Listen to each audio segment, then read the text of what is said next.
And ఈరోజు సరికొత్త ఐటెంతో మళ్ళీ మేము ముందుకు వచ్చాను.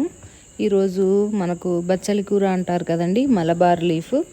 దీంతో మనము రొట్టెలను తయారు చేసుకుందామండి. చాలా హెల్త్కు మంచిది. ముందుగా జార్లో ఇలా పల్లీలను తీసుకోవాలి. వేయించడం కాదండి, పచ్చి పల్లీలే. తర్వాత దానికి తగినంత కారాన్ని తీసుకోవాలి.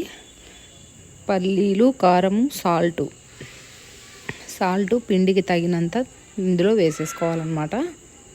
సో తర్వాత ఆనియన్స్ను కట్ చేసుకొని వాటిని కూడా వేసి ఇలా గ్రైండ్ చేసుకోవాలన్నమాట. నెక్స్ట్ లాస్ట్లో బచ్చలాకును ఇలా వేసుకోవాలి కట్ చేసి. దీన్ని కూడా ఒక్కసారి ఒక్క రౌండ్ చేస్తే సరిపోతుందండి, మెత్తగా అయిపోతుంది. ఆకులోనే తడి ఉంటుంది కదండి, సో తొందరగా రన్ అవుతుంది అన్నమాట.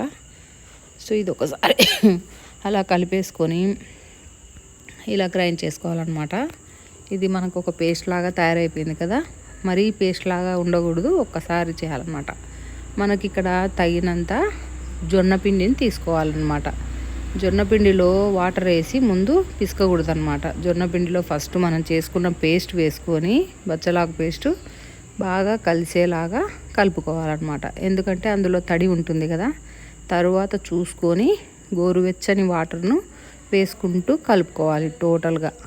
అప్పుడు మనం ఎంత బాగా పిసికి పక్కన పెట్టుకుంటే అంత బాగా రొట్టె వస్తుంది అనమాట.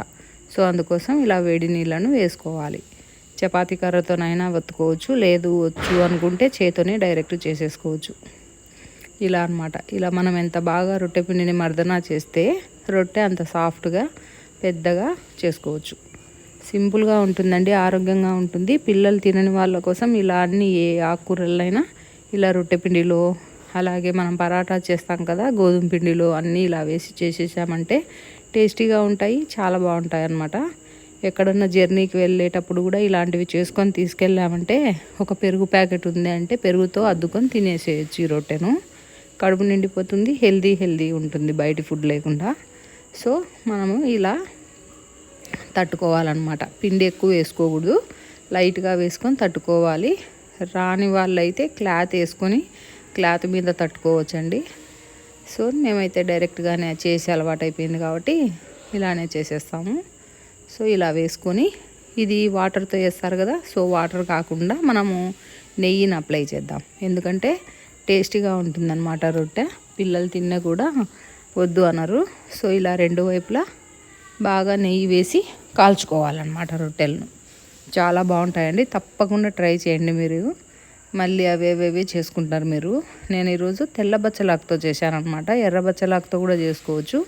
సిజరీన్ అయిన వాళ్ళు అందుకు ఇది తింటే చాలా మంచిదన్నమాట, వెన్నుముకకు అందుకు. సో తప్పకుండా తినండి బచ్చలాకును ఏదో ఒక రూపకంగా.